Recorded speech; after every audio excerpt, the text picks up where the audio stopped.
Communities of faith offer vital services in times of crisis and trauma. Communities of faith do us a great service in this regard. However, they need to be careful about protecting the rights of the vulnerable. The American Religious Town Hall meeting is now in session.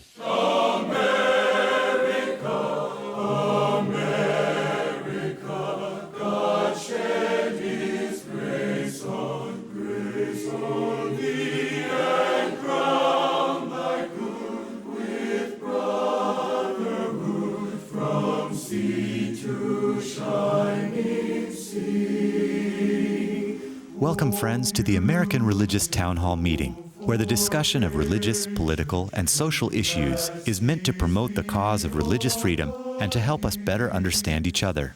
And now, here's your host and moderator, Pastor Jerry Lutz. And I would also like to welcome you to today's program. So glad that you've tuned in. We look forward to seeing you week after week. If you've been a longtime supporter and viewer, if this is your first time, a special welcome to you. I think you're going to find that this is a very unique program.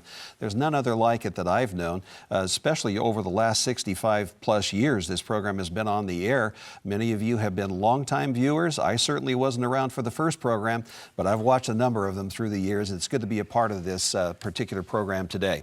We're going to have our panelists introduce themselves and tell us a little bit about themselves. Let's begin with the gentleman to my right. Good day. My name is Mel Robeck. I'm Senior Professor of Church History and Ecumenics and Special Assistant to the President for Ecumenical Relations at Fuller Theological Seminary in Pasadena, California. I'm also an ordained minister with the Assemblies of God. My name is Dan Levin. I'm the Senior Rabbi at Temple Bethel in Boca Raton, Florida. Howdy, I'm Tom Plumley. I'm the Senior Minister at First Christian Church in Fort Worth, Texas. We're a part of the Christian Church Disciples of Christ. I'm Andrea Luxton. I'm president of Andrews University, which is in Berrien Springs, Michigan. We are affiliated with the Seventh-day Adventist Church. Hi, I'm Carl Trovall. I'm the Richard J. Dinda Professor of Lutheran Identity and Mission at Concordia University in Austin, Texas. My name is Canon John Peterson. I am an Episcopal priest, canonically resident in the Diocese of Washington, D.C. Thank you very much for being here today. And again, thank you for tuning in. This is going to be a very interesting discussion, I think. Glad that you're here for it. Over the past decade, we have seen a rise in the number of mass shootings in the U.S. In the aftermath of such events, those most traumatized seek relief from their trauma and grief. Following the killing of 2 students by one of their classmates in Saugus, California, a Los Angeles Times reporter noted that churches, cathedrals, and synagogues became impromptu gathering spots for heart-sick residents. She wrote that they offered both spiritual guidance and met practical needs. Many found solace in communal prayer. Some responded with anger, while these faith communities offered grace. While the reporter sobbed in a mass vigil at a local park, a woman from one congregation put her arm around her, making her feel as though she too was part of the community and bringing grace to her.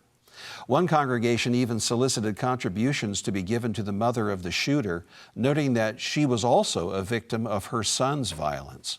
In light of such stories, we would ask our panelists to respond to the following questions today. First of all, in a day when some political candidates are calling for the taxation of houses of worship, do such actions demonstrate their value to the community that no other institutions fill?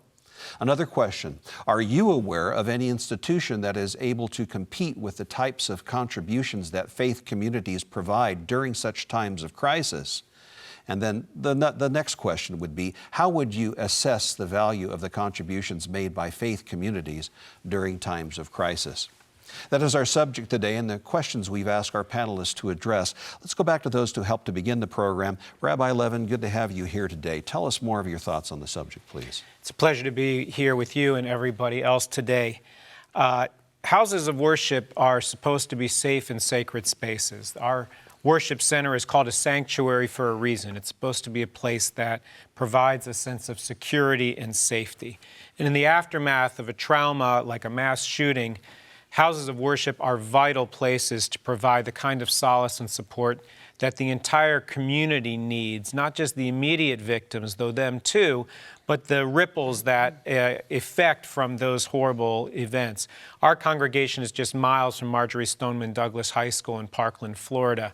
And our congregation, immediately after that trauma, became a center of support for not just the members of our congregation, but the broader community, where people could get together and talk about their feelings, their fears, their angers, their anguish, and also to find a place to talk about what to do with that anger. So our congregation was able to organize people who wanted to respond in the most effective way possible. A very good friend of mine and dear colleague, Rabbi Stephanie Kramer, is one of the rabbis at Congregation Shomer Torah in Santa Rosa, California, which found itself in the midst of the crisis of the fires. Their congregation, thankfully, was spared from the fire, but became a really important community center to offer vital social services that other communities were just not prepared to offer. They offered daycare for weeks for families so that their children would have a safe place to be during the day while they had to attend to all of the different elements that had afflicted their families with lost homes or lost businesses and other traumas. They were able to provide meals for people who had nothing to eat. And because that synagogue is connected to a broader faith community, the Jewish Federation of the Bay Area and other synagogues were able to rally their support to help that individual congregation provide for the broader needs of not just the Jewish community of Santa Rosa, but the broader community in that area. I think houses of worship provide for spiritual healing, because the impact of these traumas is not just physical, it's not just emotional, it hits the entire core of who we are as humanity. And I think that they provide real, vital, important needs in addressing the emotional, spiritual, and physical health of people who are racked by pain in the aftermath of these traumas. All right, thank you very much. Very inspiring stories, too. Dr. Robeck, glad you're here. You're concerned about proselytizing and maybe using the church for a way that is not appropriate? Well, perhaps? I didn't use that word, but, Right. but the figure does stick. You know, I was really drawn to the issues surrounding the death of Kobe Bryant, where we found thousands of people gathering at Staples Center in Los Angeles to express their grief and their sorrow and so forth. I think the difference between what took place at Staples Center and what is offered by faith communities, however, is the realization that there is grace to be extended. That is a divine grace, that we are those kinds of people who are there to, in a sense, function as mediators in mediating that grace to people, helping them with their to understand the spiritual side of the realities that take place when anyone dies, or when something tragic like this shooting that took place in Saugus is in play. So I really want to affirm and express my appreciation for any faith community that does these kinds of things. And I think all of our faith communities, regardless of the tradition, have people and programs in place that can reach out and do these kinds of things and do them well. The problem in some communities, and you know, I have to say that in the 60s, 70s, and 80s, there was a group called Church Growth Specialists who said when people are in crisis, they are most vulnerable to hear the gospel of Jesus. I think that's a violation of the trust that they have been given to mediate the kind of grace that they are expected to give. If people ask for help in religious direction, that is one thing, but to offer it without the request, I think is something that ought not to be done. So proselytism is a problem. On the international scene, we call such people rice Christians if they're converted by the offering of certain kinds of things, and I think that's something that all faith communities should avoid. All right, thank you very much, Dr. Robeck. Now, Reverend Plumley, your comments, please. Thank you. You can give me a doctorate if you'd like, but that's all right. If I had the authority and power, I would confer many upon you. I think back to several of our congregations around the country that have been highlighted as places that have provided this sort of center for community gathering during times of crisis. I think particularly the horrible tornado that hit Joplin, Missouri 5, 6, 7, 8 years ago now. South Joplin Christian Church, one of our congregations, was in the center of that tornado's path, and became a center around which all sorts of help was provided to people, both spiritual help in the sense of a place to gather as corporately, but also a place for individuals to seek out help and consolation, as well as the very real kinds of help that people need in crises, trying to put their lives back together, get food on the table, and that sort of thing. I remember I've seen the sanctuary of my church filled to the gills twice, and once was on Friday, September 15th, 2001, when everybody in the country was encouraged to find a place of solace at noon on that Friday by the president. And we, being a downtown congregation, had people standing in the aisles and standing along the back wall. Every place and every seat in our sanctuary, which holds about 650 people, and is usually about a quarter full, was filled, but we had to be careful. Now I understand the care that Dr. Robeck is talking about. We had to be careful in every word we said to make sure that we were understanding that the entirety of the community was there, and that they weren't there to be sold on a brand of religion. They were there to seek comfort and to find some guidance for a way forward and some hope in the situation. And yes, that is provided by the God that that's been revealed to us in different ways depending on our communities. But we got to take care about how we say that, because we can come across as really crass and uncaring. All right, thank you very much. Dr. Luxton, glad to have you back on the program today. What are your thoughts on the subject? I don't have much more to say than those that have spoken. I think the balance is very important. Just a few months ago, there was a fire in an apartment building just down the road from our university. We had a few students who we knew were resident in there, but basically the whole place went on fire and the whole building imploded and just went down. Ironically, it was one of our students that happened to be visiting in the campus that actually recognized it and had just gone through a training and actually got all the residents out and got the fire brigade there, which prevented any loss of life. But it was interesting that the way that it developed after that, to see how there was a natural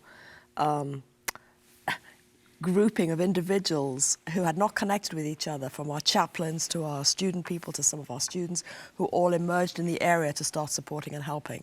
And eventually they all connected with each other on Messenger, and I got in the conversation and heard what was going on. And I think that's what we are as faith communities, is we naturally, instinctively reach out where there is a time of need, and we are there for people. That's the heart of who we are. That's the heart of our humanity and our faith, and that's what we do. And I think we do that extremely well. And while we partnered in that situation with Red Cross and other groups who also do amazing jobs, I think our role becomes quite unique because of how we relate to humanity, because of our faith traditions. But yes, I think that's a time to support, to be there for people, in distress. But it's not a time to actually then drive our own agenda. At that time, our own agenda should be outside here. Our agenda should be totally focusing on the people and the people's needs. All right, thank you very much. Dr. Trovall, glad to have you here today. Your thoughts, please. Well, this is wonderful. It's hard to add anything because this has all been, I thought, well said. I think the one thing I will add is this recalls a book that I studied, and I did some work here in Dallas, honestly, on the topic of mediating institutions. That is, we have these macro structures in our society. where people go for services that are sponsored by the government or other large institutions. And then we have the family, which is both strong and also very fragile. But the importance in any culture is to have what are called mediating or bridging institutions that are larger than the family but have strong connective, thick tissue of relationships like churches, synagogues, mosques. And then these institutions help mediate when people have a need. They can't get things from these larger structures that are too big, complicated to move quickly, but communities of faith can move very quickly and move in a relational way and also in a very tangible physical way to help people. And that these are really critical institutions in society, and I think what you all have described is essentially that kind of institution. And a healthy society has many of those, and they duplicate and they overlap. So that would be just my contribution. Okay, thank you very much. And Canon Peterson, glad to have you here today. What are your thoughts on this subject, please? Yes, I mean, I'm certainly in agreement with everything that has been said around the table. I just want to say one thing in relationship to the moderator's statement. He said the reporter noted that churches, cathedrals, and synagogues, well, cathedrals and churches are both Christian institutions, and the synagogue, of course, is Jewish. But when we speak about houses of worship, we simply are not speaking about Christian and Jewish places of worship. We're thinking, as Carl said, mosque. We think about Buddhist centers of worship, Hindu centers of worship. Any center of worship certainly falls into the category in which we're speaking about today, and so therefore I would be very hesitant just to speak about churches, synagogues, and cathedrals in our discussion. I also think it's important to point out that I believe that the issue that has to be dealt with at that type of a crisis is not to argue about or the tragic moments of how to answer these questions of mass shootings and of these other incidences, but indeed it is to be able to provide a safe place for the community to gather, where people can hug each other, pray together, and cry together. It seems to me that that's a very essential part of being able to gather at a place of a worship, a place of worship for the community. I would like to be able to just give an example of what one church did, particularly during 9/11, and we all know the church itself, St. Paul's Chapel, which is literally right across the street from 9/11. But St. Paul's Chapel miraculously didn't even have a pane of glass broken. Every building around it was in some form of disarray, but that church did not experience any type of damage. But the church immediately opened its doors. People were coming in quite soon after, to particularly first responders coming to be able to sleep there. They were sleeping in the pews. They set up a barbecue outside. People were able to eat there. And this continued literally for 6 months following. And ultimately the pews were taken out so beds could be brought in and everything. But the rescue workers who came found that place to be a place of rescue, a place of comfort. And so here, a church who literally on the ground opened its doors. And to this very day, there are people who return to St. Paul's Church who were the first responders every single Sunday. They have found that place as a place of solace, and to be able to cope with that crisis that they had to face that day, a crisis none other that this United States has ever faced before. All right, thank you very much. Does anyone here think it would be appropriate for a place of worship to hand like a book of promises, for example, out of the Scripture, or something for them to take home? Is that off limits? Not to offer it to them, not to insist. Is there ever a time for that? Yes, Rabbi. So I think there's a difference between making materials available to people who might be seeking them, especially in the moment of a spiritual crisis, and preying on the vulnerability of someone who has experienced trauma. And what I was very appreciative of what Dr. Robeck said was the idea that we have to all be very, very careful to guard against that temptation of preying on the vulnerabilities of those who are in crisis. But I do believe that faith communities are uniquely positioned to provide aid in ways that other institutions just can't, on the micro level and on the macro level. In the aftermath of the hurricane that just devastated the Bahamas, because our community is 90 miles away, We have friends who know people, who know the captain, who knows the guy who's the harbor master on that island. And because of that, we were able to create a flotilla of boats that brought immediate need across to help them. And I was able to put the call out in our congregation, and my friend's garage was filled with supplies. In the aftermath of Hurricane Katrina, the Reform Jewish Movement summer camps were used as aid centers, and people from all over the country sent in supplies. And I think that's why part of the beauty of the fabric of American life is how the faith communities partner in those ways. Thank you. I'm afraid we're out of time. I could sit and listen to a lot of stories like this, and I'm sure the viewers at home would like to as well. Maybe in the summations you can bring up some of the issues as well. There is an important announcement I'd like for you to stand by, and we'll be back in just a few moments. Thank you, Pastor Lutz. We hope you are enjoying today's program. If you would like to learn more about the American Religious Town Hall, please visit our website at americanreligious.org. That's americanreligious.org. There you can read about the mission and history of the program, learn about the Town Hall estates, and view past programs by clicking the appropriate menu buttons. Each week, Pastor Lutz looks forward to receiving your letters.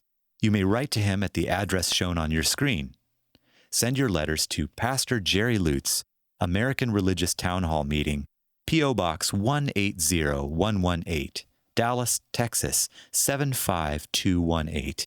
That's Pastor Jerry Lutz, American Religious Town Hall Meeting, P.O. Box 180118, Dallas, Texas 75218.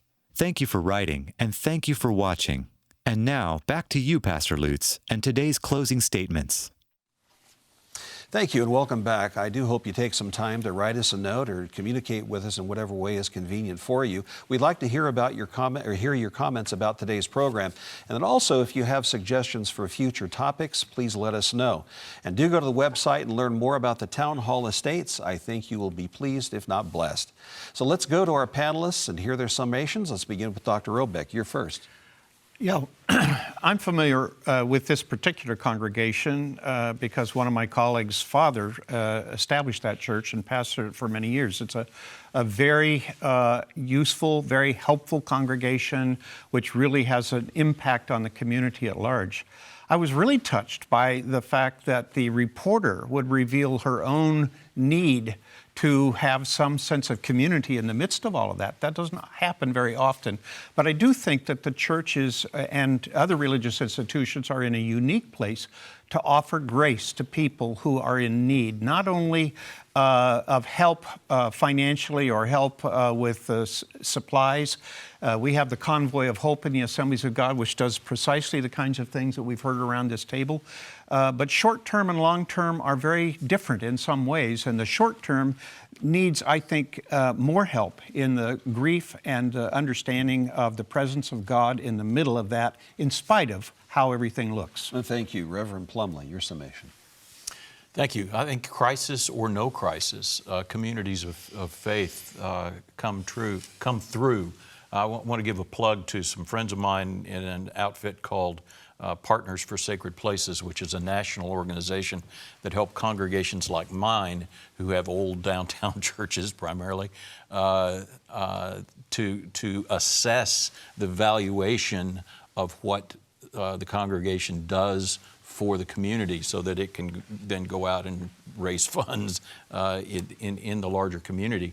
And it has a tool for assessing all the things that the church does, or that the synagogue does, or that the place of the house of worship does to